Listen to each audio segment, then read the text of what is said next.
In the late aristocracy period, a group of young aristocrats decided to head out on an expedition across the cold and snowy mountain of Dragonspine. The group consisted of promising men and women, greatly familiar with the ancient ruins found upon the area. Yet, this adventure would prove to be their last, as a killer emerged from their shadows. Despite the investigation of journals scattered throughout the region, the case remains unsolved, and its killer's whereabouts was nowhere to be found after more than a millennia. This is the story of the expedition to Dragonspine.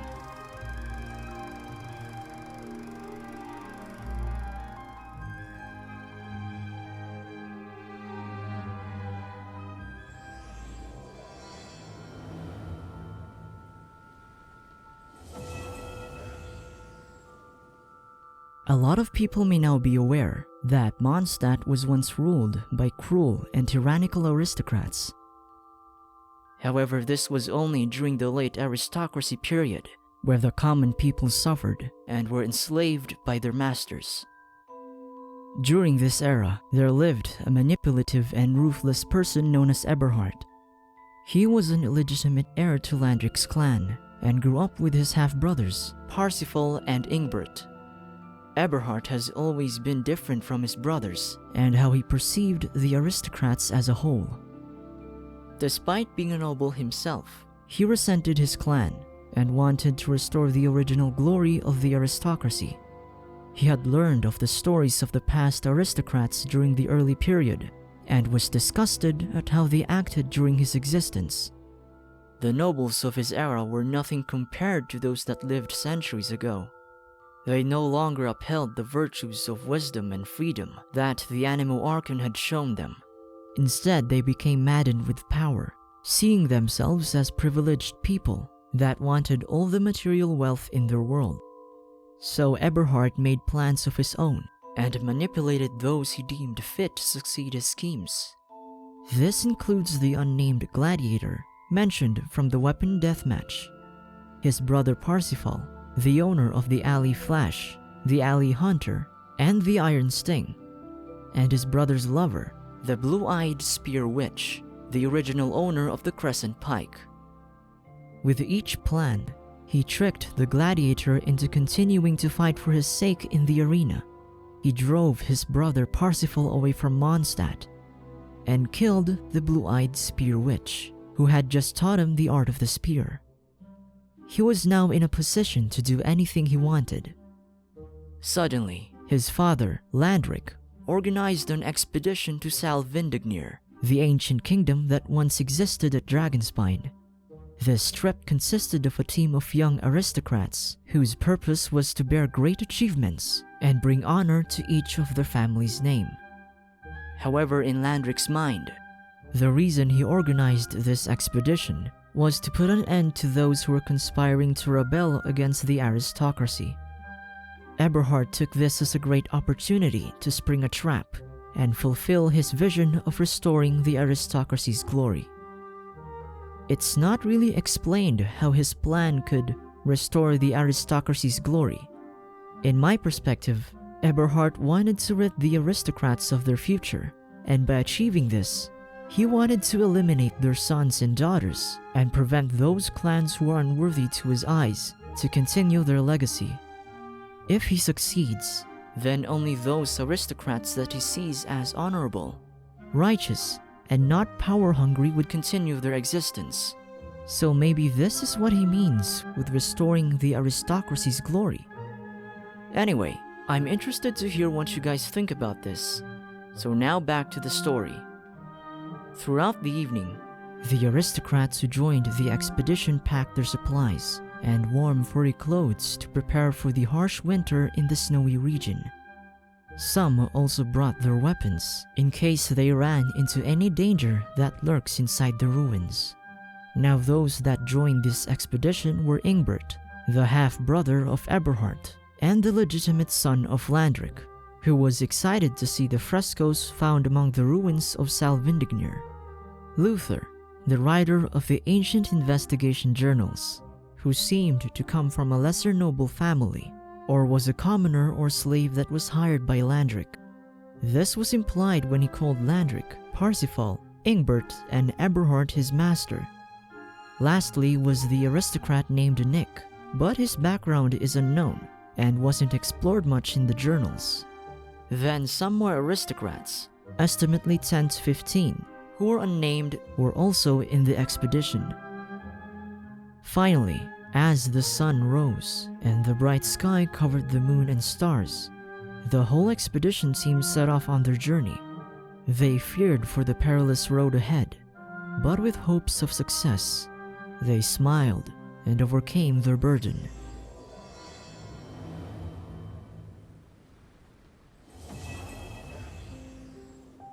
As the snow began to subside, the group was troubled with the strong and cold gusts of wind from the area. Such conditions can be similar to the lashes of a pale iron sword.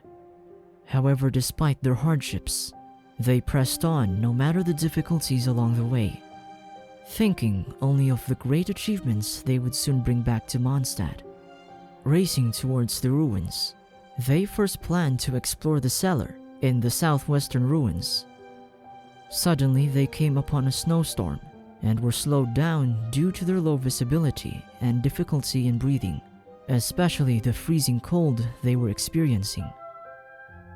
Unfortunately, some aristocrats died, and their frozen bodies were unburied because of the urgency of the rest of the team to find a warm resting place. After mourning the loss of their fellow aristocrats from the snowstorm, the group resumed their expedition across the snow-covered outback, and Luther documented everything of note using his journal.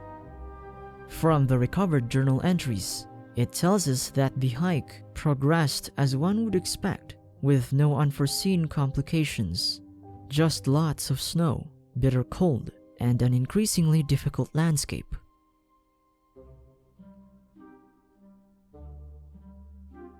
Days later, they came across an inscription which Eberhart deciphered.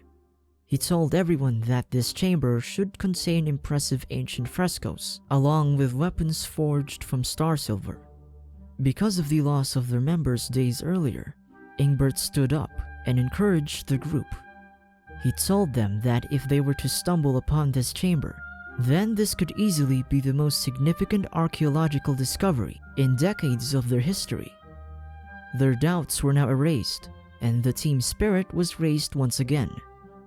When they continued, they abandoned their old route and followed the heat of Ingbert and Eberhart. To secure their way back, they made a base camp in the south of the mountain and replenished their cold and tired bodies.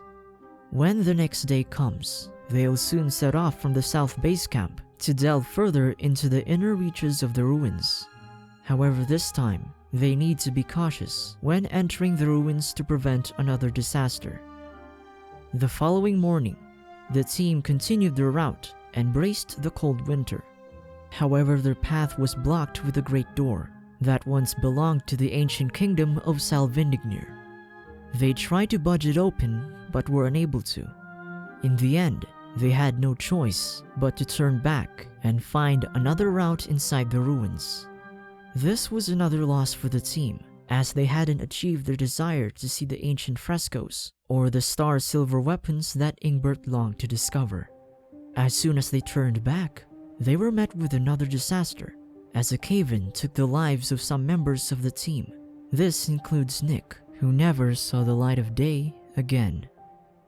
Upon returning, a couple more members got lost because of the low visibility they encountered. Most of these lost members carried the team's supplies, and it is highly possible that they died in the harsh snow. The remaining surviving members returned back to the base camp, but were now low on supplies. They were discouraged and were unwilling to continue the expedition. However, seeing as how Eberhart maintained a disciplined self, even in the face of dire situations, this was admirable to the rest of the group. While they rested for the night, Eberhart proposed that they follow their original plan, which was to proceed to the cellar in the southwestern ruins, and hoped that they would finally find an entrance to the ancient kingdom. As the team dozed off with the cold wind of the night, one man started smiling in the corner, eager to see his plan finally fulfilled.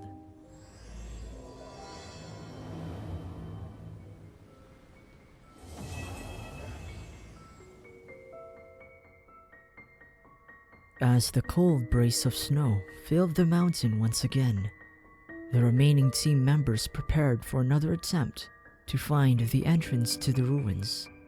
Because of the storm's cold fury, the team had no idea whether it was already day or was still nighttime.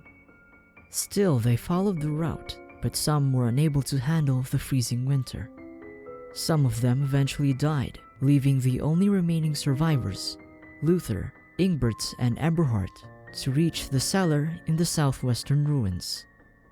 Upon their arrival at the abandoned place, Ingbert was amazed at their discovery and was bitterly happy of how they finally made it. Suddenly, Eberhart brought out his polearm and struck his half-brother. Ingbert, whose mouth was now spitting blood, was shocked at his brother's action and had no words to describe how he felt. As soon as Luther saw this, he bolted out of the cellar and ran away for his life. Even though he didn't know the way back, he wanted to stay away from Eberhart as much as possible. When he became satisfied with how far he ran, he stopped to rest and eventually made his final notes to his journal. It is here that Luther mentions Priscilla, who is likely his lover, and leaves a reminder to those who will have the chance to find his journal. In the end, it is possible that he never found his way back and died due to the cold winter. As for Eberhart's fate, it could be possible that he either escaped the scene or also died in Dragonspine. The researcher Stevens that we meet at the base camp mentions that there were no records of Eberhart ever returning to Mondstadt, and so his fate afterwards is unknown. Now, if we read Luther's last thoughts, he mentions that all of the disasters they have experienced, except the snowstorms, were all planned by Eberhart. He also adds that the whole expedition was organized as a death trap for the aristocrats by him, but this was actually just luck from Eberhart's side. I think what Eberhart only planned in this expedition was the inscription that he deciphered. He deceived his fellow aristocrats and made the team abandon their planned route, and could have organized the cave-in that later took the lives of some members. To end the video, I'm curious to know whether Eberhart made it back to Mondstadt, and if he was part of Vanessa's rebellion. Maybe he took on a different name and had a new identity, but I doubt that would be possible because surely some locals would immediately recognize him. Another guess could be that he fled into other nations. A last guess would be that he died from the cold winter and had a miscalculation in his plan.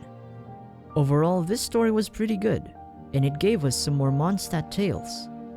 One thing I have to point out for those who are unaware is that Eberhart's father, Landric, is theorized to be the Abyss Mage that we meet during Diluc's story quest. It is currently unknown whether this is the same Landric as the aristocrat or if it was just a coincidence. I highly doubt it's a coincidence, because the enemies that we meet that have names often have a backstory to them, and could be important. Time will only tell if this really was the Landric who lived in the late aristocracy period, and our questions would finally be answered. Well, I hope you enjoyed my video about the journey to Dragonspine. The reason I came up with this video was that while I was watching a documentary about the Dyatlov Pass, it reminded me of this story, so it inspired me to make this script and share it with you. While Eberhart's whereabouts are still a mystery, I hope it will soon be answered in future events. Dragonspine is filled with endless lore, and I hope that we explore all of it in-game. Now, if you have some thoughts about the video, as well as suggestions for future ideas, leave a comment and let us know. Thank you very much for watching, and if you think it deserves one, give this video a like, and hit that bell to be notified for more videos. Once again, my name is Clementine, and as usual, until the next one, be safe and stay tuned.